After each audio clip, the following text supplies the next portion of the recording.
j'ai commencé à retrouver mes esprits. Et je me suis déshabillé. J'étais en slip. Les enquêteurs ne sont pas venus aujourd'hui. Les 5 premiers jours du procès, ils étaient présents. Je me suis déshabillé, j'ai montré les traces dans mon dos.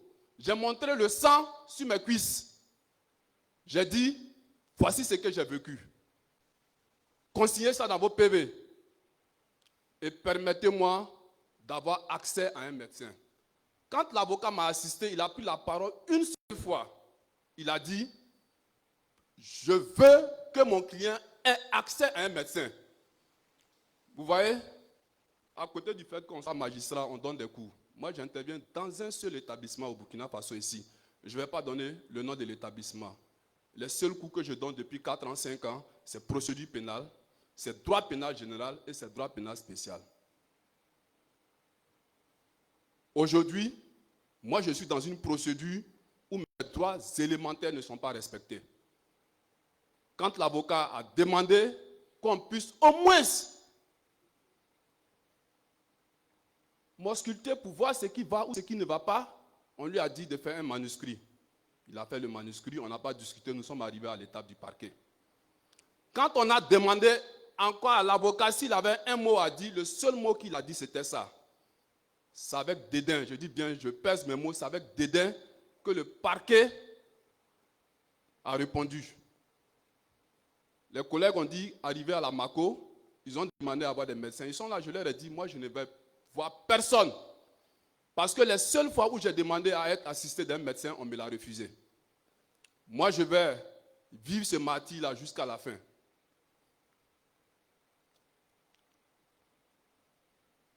Je dis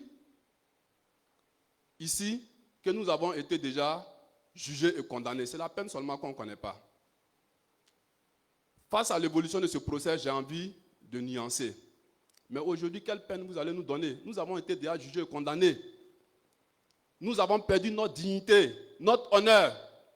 Certains, pour te remonter le moral, te diront non, c'est une épreuve et les grands hommes sont passés par la prison. Oui, mais il y a la prison. Il y a des grands hommes qui ne sont pas passés par la prison. Et les exemples, il y en a assez. Est-ce que pour avoir un grand destin, on a besoin de passer par la prison? Non, pas forcément. Ça veut dire que ce destin qu'ils ont sali là, moi, je ne vois pas comment on va réparer ça. Voilà pourquoi je dis, peu importe la décision qui sera rendue ici, ça ne change rien dans ce que j'ai vécu. Le parquet a requis 24 mois, dont 12 mois fermes. J'ai dit, ce que j'ai déjà vécu là dépasse les réquisitions du parquet. Monsieur le Président, je m'en remets à votre sagesse. Il est arrivé des moments où nous avons coulé des larmes. Pas parce que nous ne sommes pas forts.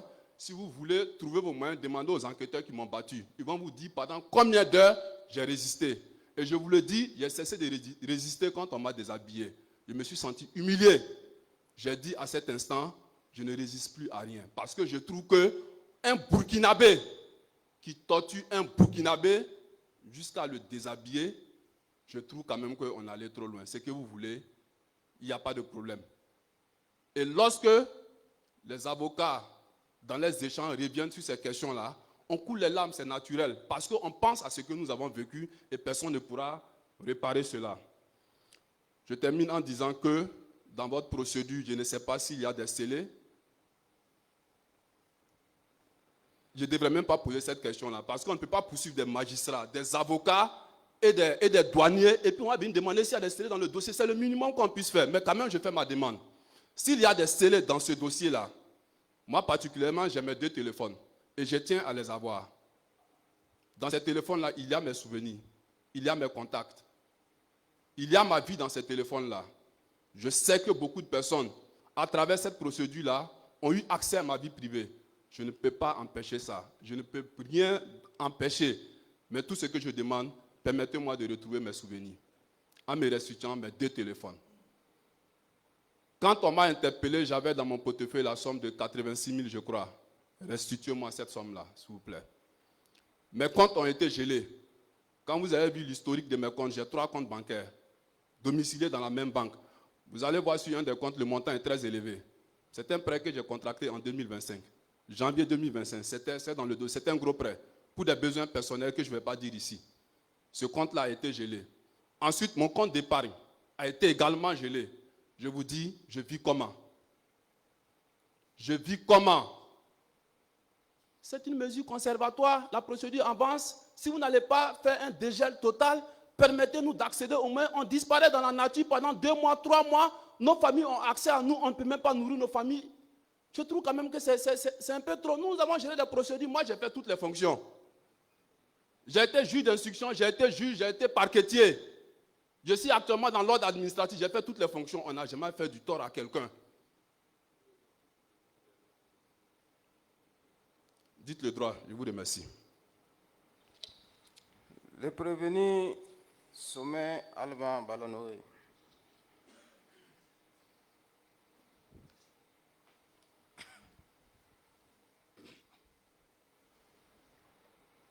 Vous avez la parole. Ok, merci Monsieur le Président. Monsieur le Président, je ne sais pas si je dois encore revenir sur nos conditions d'enlèvement, les conditions dans lesquelles nous avons été enlevés. Je ne sais pas si je dois revenir là-dessus. Mais ce que je voulais simplement dire, c'est que, comme l'a dit quelqu'un, arrivé au commissariat, ou bien dans la villa qu'on nous a amené disant que c'est un commissariat, quand je suis arrivé là-bas, je suis également passé devant un miroir et personnellement, je ne me suis même pas reconnu. Moi qui d'habitude n'a pas de barbe, je me suis retrouvé avec une barbe là-bas. Et les policiers ont même demandé au président Meda de venir me parler parce qu'il se demande si je suis normal. Donc, je vous laisse en juger. Monsieur le Président, honorable membre du tribunal, en mai 2025, un agent public a approché les parents d'un de mes mises en examen, disant que moi j'ai demandé la somme d'1 million de francs CFA pour libérer le mise en examen en question. Et il a obtenu 1 million. Quand j'ai appris cela, j'ai informé le procureur. Nous avons tendu un piège à cette personne. Nous l'avons interpellée. Elle a été jugée et condamnée à 12 mois ferme. C'est donc vous dire, Monsieur le Président, personnellement, en venant à ce procès, j'espérais découvrir les collègues, comme on dit qu'ils se promenaient auprès des douaniers dont j'ai connu le dossier pour collectionner de l'argent à mon nom. Et je venais donc pour me défendre, montrer donc à quiconque voudrait savoir que je n'ai jamais mandaté quelqu'un de collectionner de l'argent à mon nom. Je travaille, je ne collectionne pas de l'argent. Cependant, à ce procès, on a voulu me présenter comme un juge corrompu. Monsieur le Président, chers membres du tribunal, mes avocats ont longuement échangé avec vous hier sur mes états de service. Je n'ai jamais été corrompu. Et Dieu aidant, je ne le serai jamais. Si ce sont des sommes d'argent, nous en saisissons beaucoup, énormément. Et vous pouvez demander à l'ANAGRAS combien de francs se trouve à l'ANAGRAS actuellement, saisis donc par mon cabinet. Je ne vous apprends pas que je suis membre du pôle ECOFI. Et je vous le répète, je n'ai jamais été corrompu. Et Dieu aidant, je ne le serai jamais à l'avenir. Toutes les infractions qu'on me reproche dans ces procès, non plus je n'ai commis ces infractions. Et je vous demandais même à chaque fois les raisons pour lesquelles je suis là, ma qualité même de prévenu. Et les réquisitions du parquet m'ont permis de comprendre pourquoi je suis là. C'était l'infraction de révélation d'identité d'un témoin protégé qui les intéressait, me concernant. Et je puis vous rassurer, la main sur le cœur, que cette infraction non plus, je ne l'ai pas commise. On ne révèle que ce qu'on connaît. Pourtant, Monsieur le Président, cher membre du tribunal, j'ignorais que M. Cheikh était un témoin protégé. Je vous l'ai expliqué plusieurs reprises. Et même lorsque M. Cheikh est venu demander la restitution de sommes d'argent, Quand il revenait plusieurs fois pour cette même raison, et lorsque je l'ai chassé de mon bureau, il allait dire à l'ASE, et le représentant de l'ASE, M. Roland Ouedraogo, le procureur du FASO, TG Baga 1, et moi-même avons tenu rencontre au bureau du procureur. Nullement il n'a été question que M. Cheikh serait donc un témoin protégé. Monsieur le procureur et Monsieur le Président, honorable membre du tribunal, au moment où M. Cheikh s'est présenté également à mon bureau pour sa demande de restitution, des pièces prouvant que M. Cheikh était un témoin protégé ne se trouvaient pas dans mon cabinet. Et les avocats l'ont longuement développé. Ces pièces sont à la cour d'appel. Donc, j'ignorais. Si d'aventure, comme le parquet veut vous le faire croire, que par mon attitude, mais par mon comportement,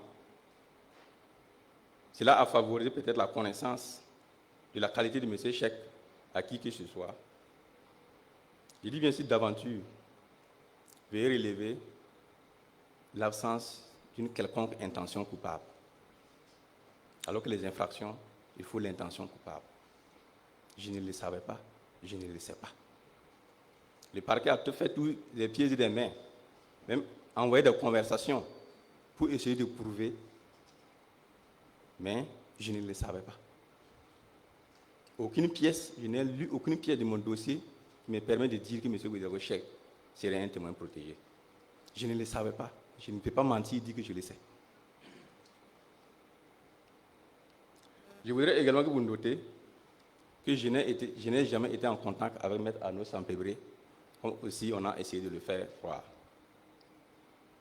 Toutefois, Monsieur le Président, honorable membre du tribunal,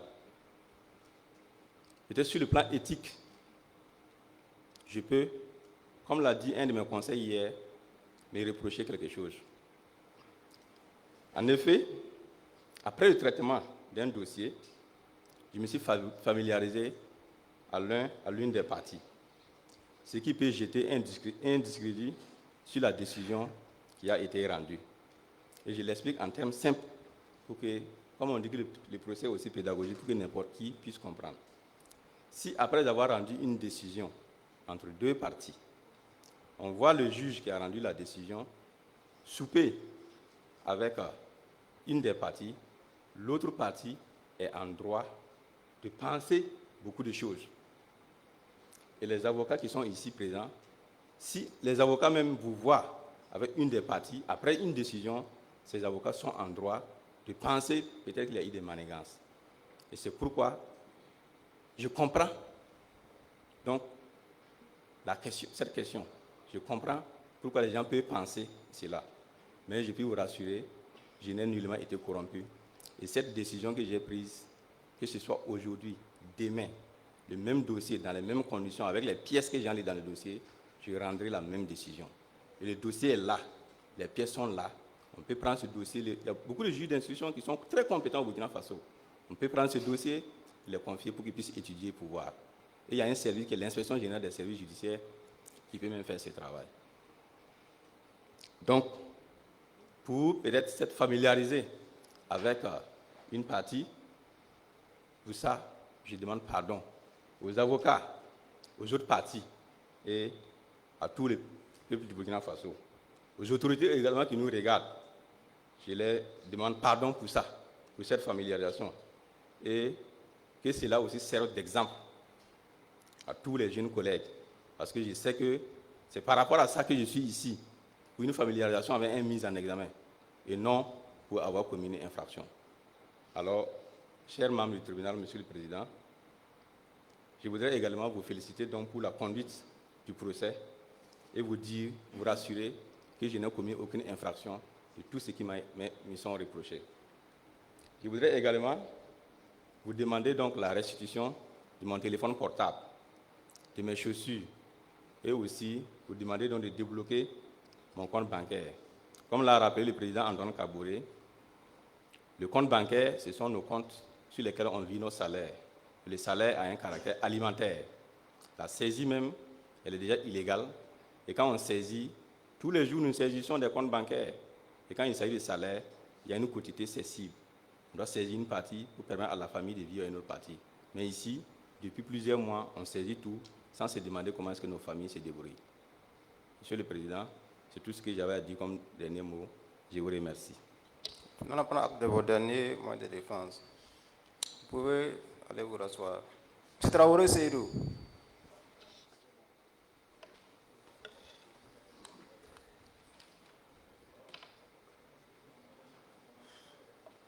Vous avez la parole pour vos derniers mots de défense. Oui, bonsoir, Monsieur le Président. Bonsoir, Messieurs les juges. Et en toute sincérité, moi, je n'ai rien à dire, sauf que m'en tenir à ce que mes avocats ont déjà dit. Seulement, ce que je peux ajouter, j'ai confiance en vous, Monsieur le Président. J'ai confiance en vous, Messieurs les juges. J'ai confiance à la justice de mon pays. J'ai confiance à la justice du Burkina Faso. Merci beaucoup. Bien noté. Donc, vos derniers moyens ont été bien notés.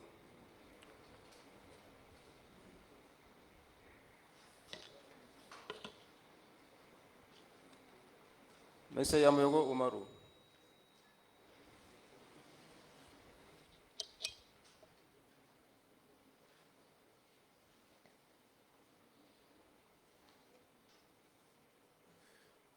Merci, Monsieur le Président. Merci, honorable membre du tribunal. N'étant pas un technicien du droit, je n'ai pas grand-chose à dire. Je vais juste m'en tenir au dit de mon conseil et m'en remettre à votre sagesse. Mais avant de quitter devant votre bar, je tiens à vous demander une chose, Monsieur le Président. Sachez que si vous nous condamnez à l'issue de ce procès, ce serait comme utiliser un caterpillar pour tuer une mouche. Je vous remercie.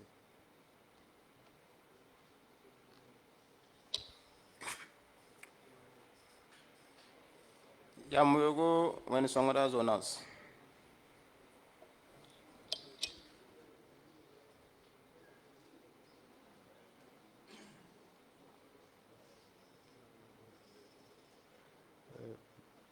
Vous avez la parole. Merci, Monsieur le Président. Merci, Messieurs les membres du tribunal.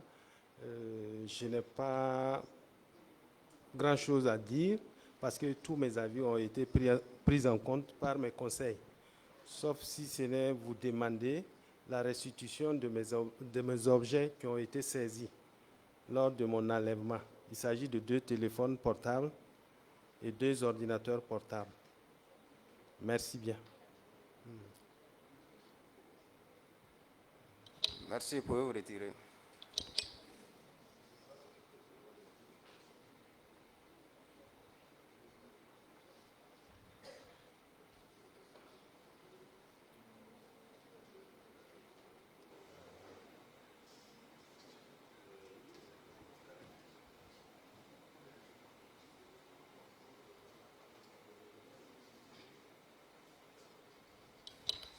Monsieur Nikema Zindi Désiré.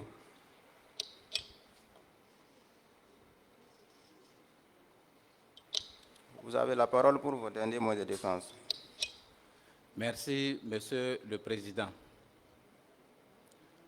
Avant tout propos, je voudrais rectifier 2 paroles qui ont été dites ici me concernant hier pendant les plaidoiries. Il s'agit premièrement de Maître Kaboré qui disait entre autres que Nikema Zindi Désiré a reconnu ici qu'il était au courant que M. Ouédraogo Seck était un témoin protégé. Je ne l'ai pas dit, je l'ai interpellé. Il m'avait dit qu'il allait le redire, mais comme ça n'a pas été dit, et que l'opinion publique nous regarde, je voudrais dire que Nikema Zindi Désiré n'a pas dit à cette barre qu'il savait que M. Ouédraogo Seck était un témoin protégé. Le maître Sita aussi disait dans ses propos, je pense qu'il n'a pas, en voulant illustrer le fait qu'en caractérisant l'infraction de corruption, il disait que Nikema Désiré a remis de l'argent. Dit de telles choses en direct à la télé, Nikema Didire n'a pas remis de l'argent en ce qui concerne la levée de la garde à vue, de la liberté provisoire que nous avons obtenue.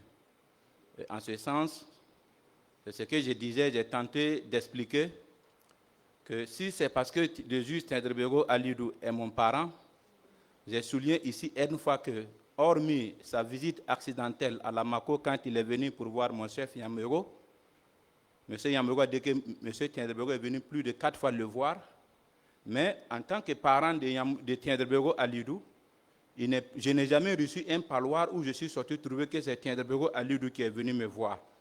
Donc je n'ai pas eu de contact particulier avec le juge Tendrebego Alidou. La liberté provisoire que nous avons obtenue, nous l'avons obtenue grâce à Dieu et grâce à la plaidoirie de nos avocats.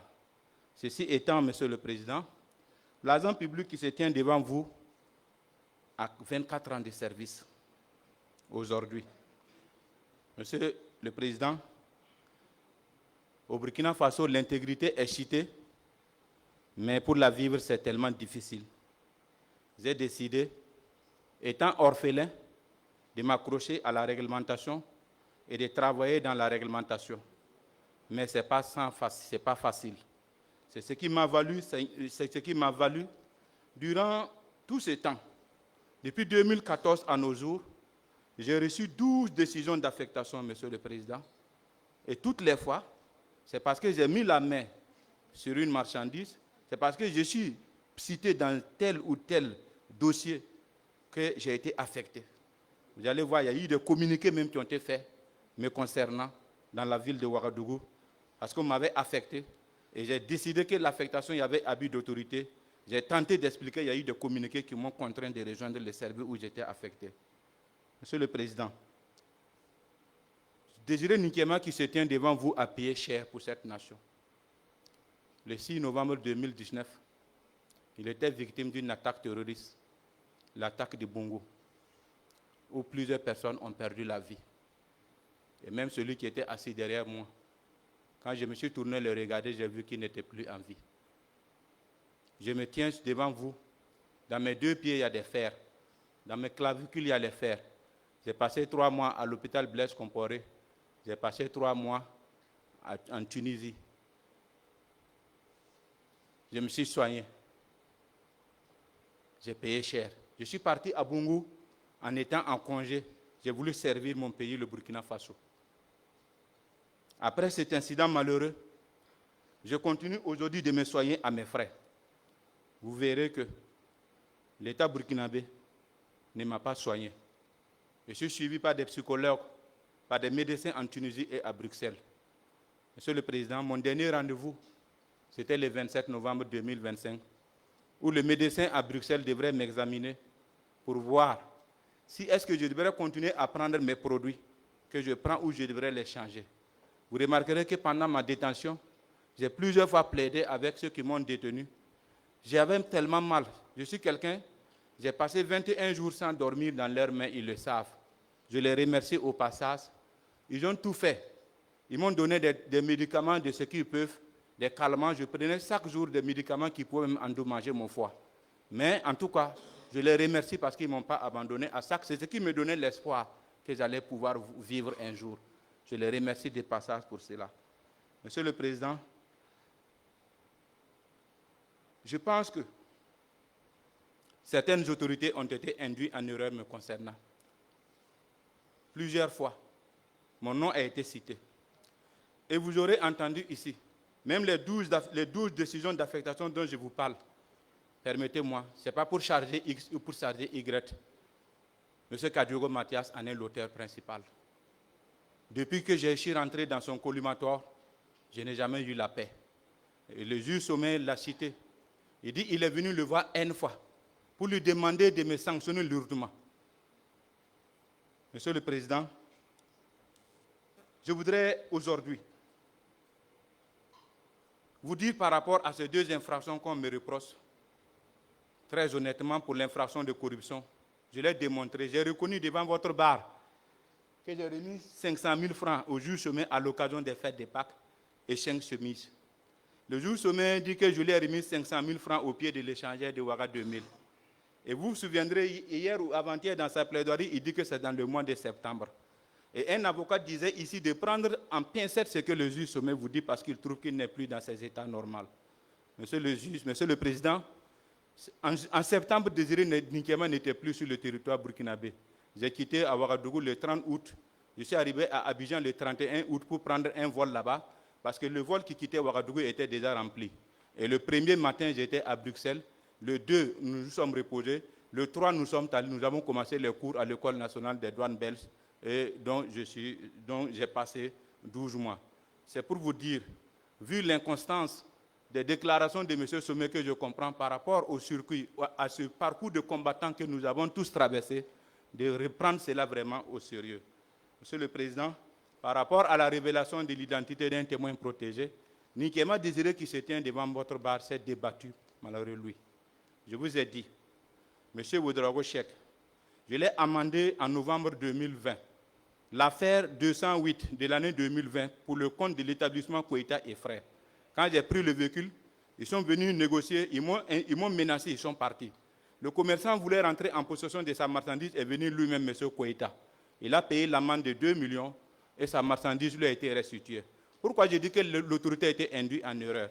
Même si l'AEC à qui il s'est confié, si l'AEC savait ou l'AEC avait eu l'information que Ouedraogo Seck avait fait l'objet d'une amende, il ne l'aurait pas écouté. Parce qu'il va avoir en cela un règlement de compte. En plus de cela, j'ai insisté devant votre bar que M. Seck et Sankara Adama ont eu mal avec moi le 3 janvier sur la route de Pau, où ils m'ont ouvertement menacé, où il y a eu vraiment des dégâts. J'étais obligé même de partir avec les documents du véhicule pour les demander de venir après me présenter certains documents complémentaires afin que je puisse apprécier la déclaration. Ils ne sont jamais venus jusqu'à ce jour. Monsieur le Président, M. Seck, je le connaissais. Je vous ai dit ici que Seck a ri à mes nez quand je partais à Chignaré. J'étais accompagné d'un ami qui pourra témoigner si vous êtes d'accord.